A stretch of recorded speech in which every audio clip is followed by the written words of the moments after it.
Hi, Romeo. Are you ready to listen to the story? Okay, I'm going to start reading it. Where are we? Okay, we are down here. While they were talking, the dusk had deepened, and now coming up the mountainside, they saw... What did they see?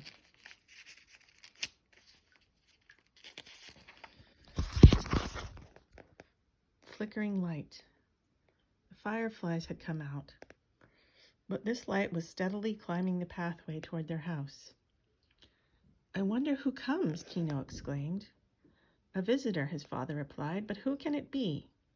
In a few minutes they saw the visitor. It was Old Gentleman coming from the castle. His manservant carried the lantern, but Old Gentleman walked behind him very sturdily with the help of a long staff. They heard Old Gentleman's voice in the dusk. Is this the house of Uchiyama, the farmer? The Old Gentleman asked. It is, his servant replied, and the farmer sits there at his door with his son. At this, Kino's father stood up, and so did Kino. Please, honored sir, Kino's father said, what can I do for you? Old Gentleman came forward. Do you have a lad here by the name of Gia? He lies sleeping inside my house, Kino's father said. I wish to see him, Old Gentleman said. Anyone could see that this old gentleman was one who expected to be obeyed, but Kino's father only smiled. Sir, the lad is asleep and I cannot wake him. He suffered the loss of his whole family when the big wave came. Now sleep heals him. I will not wake him, Old Gentleman said. I only want to see him. So Kino's father led Old Gentleman Tiptoe into the room where Gia slept, and Kino went too.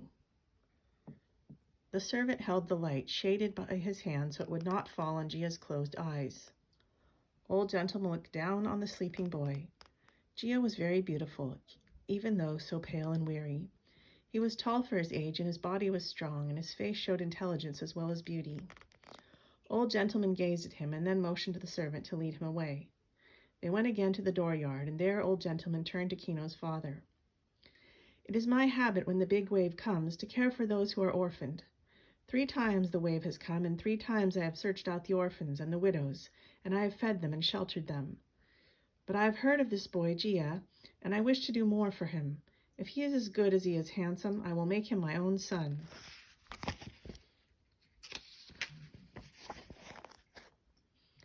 But Gia is ours, Kino cried. Hush, his father cried. We are only poor people. If Old Gentleman wants Gia, we cannot say we will not give him up. Exactly, Old Gentleman said. I will educate him and give him fine clothes and send him to a good school, and he may become a great man and an honor to our whole province and even to the nation.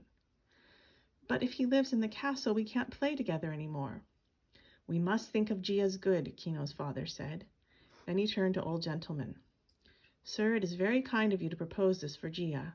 I had planned to take him for my own son, now that he has lost his birth parents, but I am only a poor farmer, and I cannot pretend that my house is as good as yours, or that I can afford to send Gia to a fine school. Tomorrow when he wakes, I will tell him of your kind offer. He will decide. Very well, Old Gentleman said, but let him come and tell me himself so that I will know how he feels. Certainly, Kino's father replied proudly. Gia will speak for himself. How unhappy Kino now was to think that Gia might leave this house and go and live in the castle. If Gia goes away, I shan't have a brother, he told his father. You must not be so selfish, Kino, his father replied. You must allow Gia to make his own choice. It would be wrong to persuade him. Kino, I forbid you to speak to Gia of this matter. When he wakes, I shall speak to him myself. When his father was so stern, Kino did not dare to disobey, and so he went sadly to bed. He thought when he drew his quilt over him that he would not sleep all night, but being young and tired, he slept almost at once. Yet as soon as he woke in the morning, he remembered Gia and the choice he had to make. He got up and washed and dressed and folded his quilt and put it into the closet where it stayed during the day.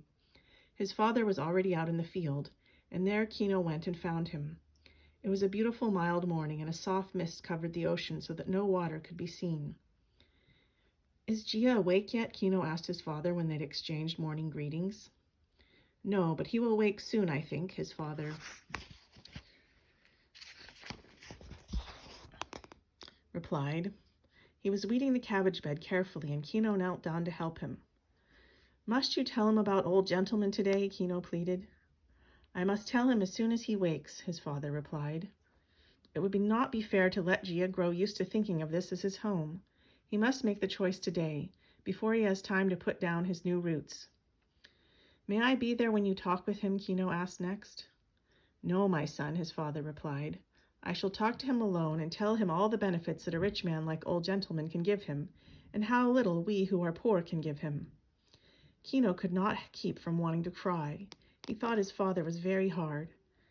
But Gia will certainly want to go away, he sobbed. Then he must go, his father said. They went into the house to have breakfast, but Kino could scarcely eat. After breakfast, he went back to the field, for he did not want to play. His father stayed in the house, and he could hear Gia getting up. For a long time, Kino stayed in the field, working alone. The warm tears dropped from his eyes upon the earth, but he worked on, determined not to go to the house until he was called. Then, when the sun was nearing the zenith, he heard his father's voice. He got up at once and walked along the path between the terraces until he reached the doorway. There his father stood with Gia. Gia's face was still pale and his eyes were red. He had been crying today, although until now he had not cried at all. When he looked at Kino, his tears began to flow again. Gia, you must not mind it that you cry easily, Kino's father said kindly. Until now you could not cry because you were not fully alive. You had been hurt too much. But today you are beginning to live, and so your tears flow. It is good for you. Let your tears come and do not stop them. Then he turned to Kino. I have told Gia that he must not decide until he has seen inside of the castle. I want him to see all that old gentleman can give him for a home. Gia, you know how our house is. These 4 rooms and the kitchen, this little farm, upon which we have to work so hard for our food. We have only what our hands can earn for us. Kino's father held out his 2 hard, work-worn hands. Then he went on. Kino, you are to go with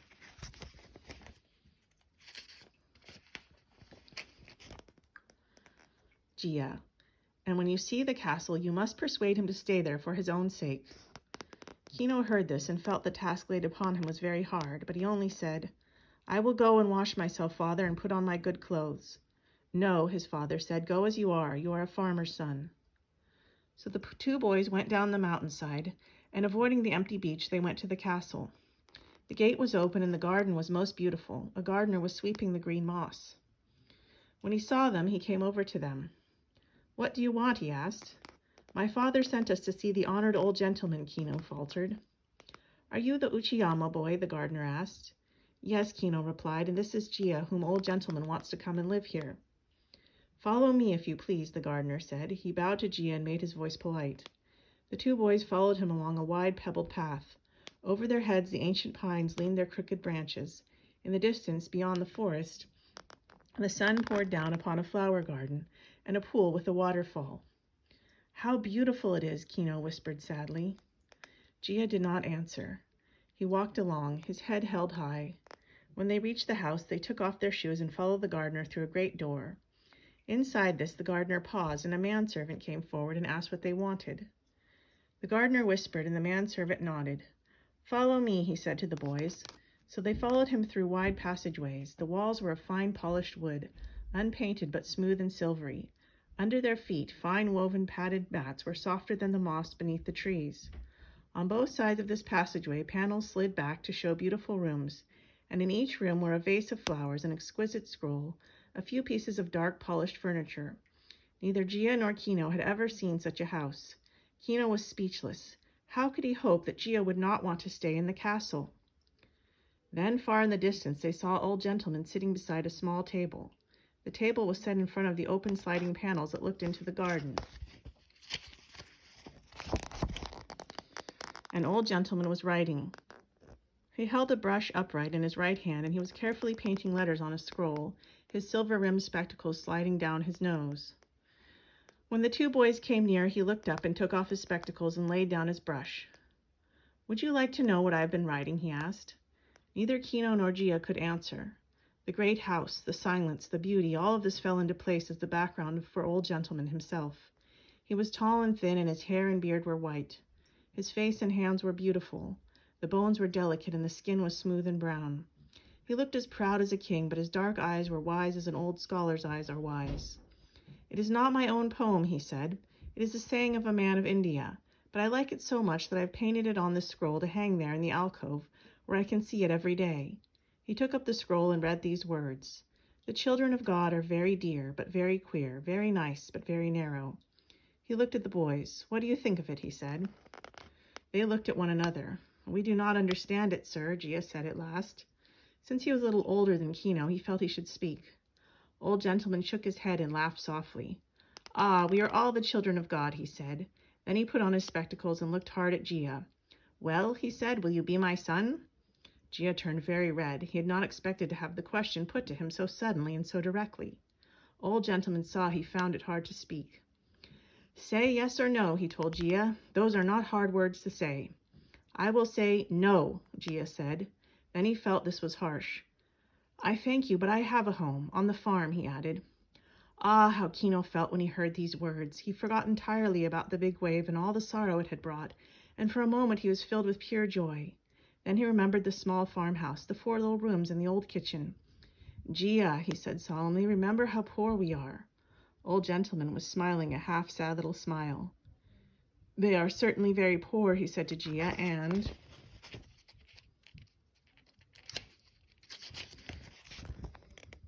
here, you would have everything.